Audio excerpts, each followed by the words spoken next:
Welcome back to the Big Safety Short. Today's guest is Dave Rebbitt, CEO of RareBit Consulting. We are going to be talking about why companies and CEOs are blindsided by serious incidents. Let's get into it. Join us on the Big Safety Short as we explore the dynamic landscape of safety prevention and performance in high-risk industries, uncovering groundbreaking insights and solutions that safeguard workers and redefine safety standards for the future. Hi everyone, welcome back to the show. We have Dave Rebbitt here again. Last episode we were talking about why Canadians are such safety laggards, and today really want to talk about, why companies, CEOs, and organizations are blindsided by serious incidents. So Dave, a number of years ago I was approached by a CEO. They had all the right stuff. They had robust contractor safety management programs. They're core certified. They have all the typical things you'd expect big sophisticated companies to have. And in a very short period of time on this large infrastructure project, they had 2 serious incidents occurred. So the CEO approached me and he was asking, how could this happen? We do all this stuff, and yes, they have a lot of stuff that is there. He said, what don't we know? And critically to all this, he's also asking, what more can we be doing? I've had this happen to me a number of times, and really interested, Dave, in your perspective on this, because I know you've had this exact same experience as they go through. And it's not to say that the CEO didn't care, because he truly cared. It was heartfelt that was coming from, and he was truly at a loss. So how can we help answer their questions? What should other, CEOs and board organizations or board members, what should they be doing? Well, I think it's a perspective problem. I think that the perspective that senior leaders have of their health and safety program is it makes them safe, and it doesn't.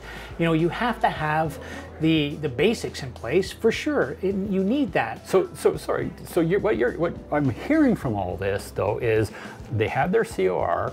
Their leading indicators are off the charts.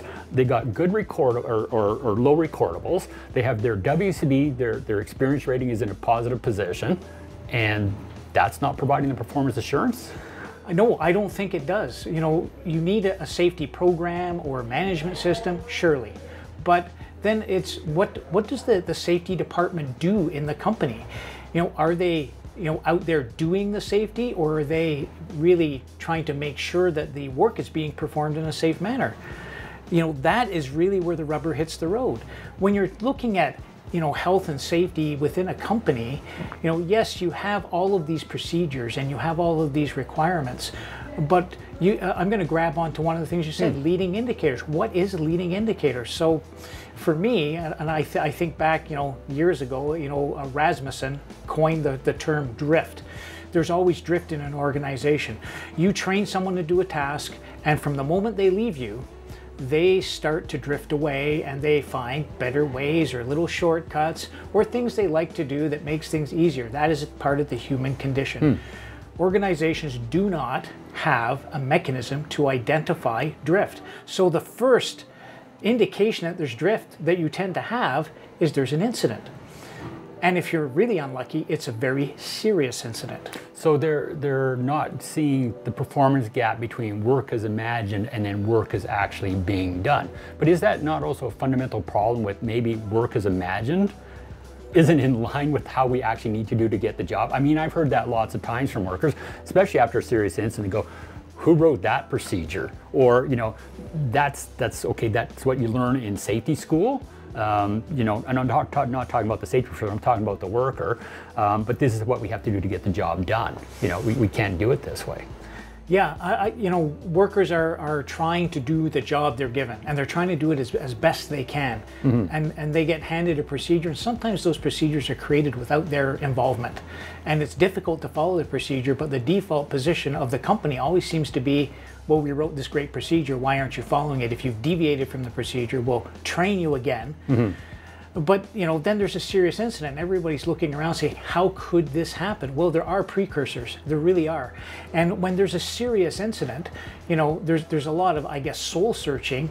But at the end of the day, the expectation from the senior leadership should be different. Sorry, I'm chuckling a little bit there, Dave, because again, this could easily branch off to other things, but you said there's a lot of precursors there, and I don't disagree with you. There are a lot of precursors there. However, when you look at investigations, it's worker didn't follow procedure, worker didn't spot hazard sort of thing. We're not getting to those actual precursors that are with it. And again, fascinating because we're looking at, why board members and C-suites are blindsided by this. And what I'm hearing is they're not seeing that performance gap there as work is imagined versus work is. And what they're seeing is, again, low lagging indicators, high leading indicators. We're doing inspections, we're doing meetings, we have toolbox meetings.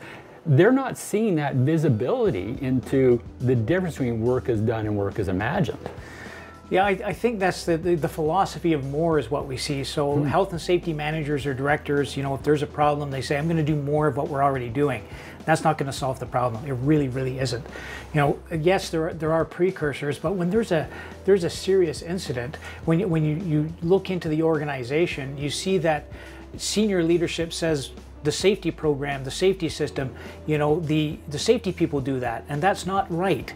The safety people are supposed to ensure the safe performance of the work. That's what they're there for. They're really looking at, hey, is this working? Is this safety system actually working? Is it keeping us safe? So when you're measuring, and safety people are very focused on failure. When you're measuring failure, that's a small sample of what's actually going on. If you're not out in the field gathering data and looking to see what is happening and searching for drift, you will not see it coming. And that's why companies get blindsided, because they're relying on a safety department that really, has a nebulous performance requirement. And when I say nebulous, you have an accounting department, they tell you where all the money's going, they tell you what the EBIT looks like.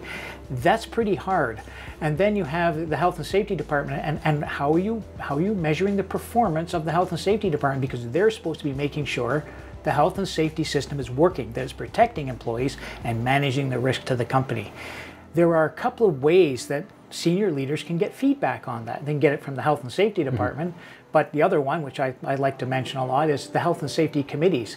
In larger companies, if they have a health and safety committee structure that feeds up into the senior leadership level and even to the board level, that provides another critical feedback mechanism for the company.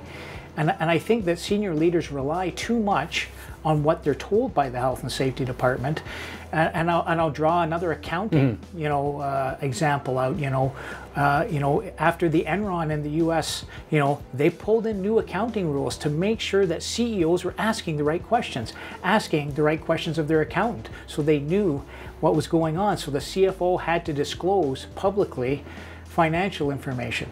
So, why do we expect less from the health and safety department? So it's fascinating what you're talking about there, because it ties a lot into high reliability organization principles, and the fact that, and this puts onus back onto the C-suite and governance to say they need to create an environment in which problems are detected early and always respond to prevent serious incidents. So of course, you're now talking about the safety committee as being a mechanism to get those issues early before it becomes an incident.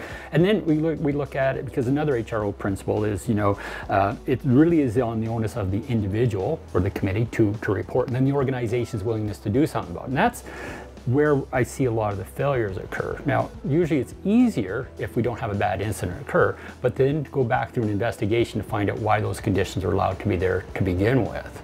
So that, I think, would help change some of the performance measures, because what they're stuck with, because I can't remember who it was, what gets measured gets managed, yeah, I know. But if that's the case, if my bonus, everything is based on total recordables, drill that down, and the way the theory says is more proactive stuff, because there's a belief out there that if I do more meetings, more inspections, then I'm going to get better results. And I think that's what comes to the second question that this CEO was asking about.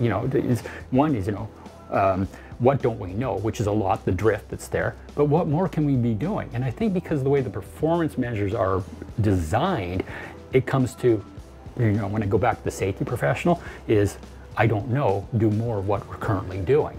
So that's where you get into it. And I love that you coined this phrase of hyper-compliance, and we see that bureaucratization of safety occur. Yeah, it is really, I guess disconcerting when you see a large company, sophisticated safety system, and they have an incident investigation and reporting process, and it says things like, if it wasn't a $10,000 loss, we're not going to investigate it. And when it comes to these blips or failures, people dismiss them. Oh, that's a black swan. That'll never happen again. Or I can't even understand how that happened. That's weird. But nothing really bad happened. And you've got this department, the Health and Safety Department, that has trained investigators that are supposed to be doing investigations. So when a company decides not to investigate something, I think that's a real red flag and a real red herring, because sometimes the outcome doesn't really tell you what the risk was. And a high risk near miss could have been a fatality. It wasn't. But if you don't investigate that, if you don't understand why these failures are happening, and and that speaks to the quality of the investigations as well. But when there's any kind of a failure, the health and safety people shouldn't be busy doing workplace inspections. They should be investigating these things. That's a better use of their time, and that is an expectation that needs to come from the C-suite. Absolutely, and I think it ties in as well that safety is almost like these information silos. I'm supposed to do this. I'm supposed to have a proactive reporting system, and I actually just saw this. They had 153,000 proactive reports, most of which were garbage, but nobody's looking at them. It's like, hey, we have to do that because of it. It has some leading indicators, and then we only investigate, the incidents that property damage, all those, and maybe some near misses that we can't ignore. So I think that goes back to what you're just saying and what we're talking about with why we get blindsided is because our board members or our CEOs don't have the visibility into what's going on. And the performance measures that the safety professionals have told them you need to rely on for performance assurance is a waste of time. Yeah, I think the performance measures that we do rely on are very, very poor. And I've done a few talks on, leading indicators. How can I find out in my company what's happening? And it's not terribly hard. If you want quality data, you have to go out and get it. You can't ask people to give you quality data. It's not going to happen. You have to have the time and the resources to go out and get it, compile your own data, and that will give you an idea of what's actually happening and where the deviations and the drift is happening, and allow you to intervene before it becomes an incident. Because once it's an incident, then, well, more resources have to be consumed. Absolutely. And everyone's so surprised. When really, with the benefit of hindsight, you could probably go in and say, well, yeah, we should have seen that coming. But in these investigations for serious incidents, always when you're interviewing people after, they say, I knew something was going to happen. I knew that was going to go wrong, but they had no outlet. I was going to say, Dave, you brought up the term black swan, yeah. and usually somebody in the organization knows there's a black swan that was there. It's a matter of just getting that there. I think that's a great place to wrap all this stuff up as well on this particular topic, because the performance measures issues come up, and it may be surprising to our people that are watching that the peer-reviewed science has actually shown that a lot of our safety data is, one, not reliable in a lot of cases, and in some cases it's not valid. So again, thank you so much, Dave, for being on the show. And how can people get in touch with you? People can get a hold of me through my website, rarebit.ca, and I'm very easy to find on LinkedIn. So join us for the next episode, which is a hot topic these days. We're talking about the Supreme Court decision as it applies to contractor management and really what it is that you need to know. That's a wrap on another episode of The Big Safety Short. Thank you for tuning in and empowering yourself with the knowledge to create a safer workplace. Until next time, stay safe and keep striving towards how we go about creating an environment that achieves excellence.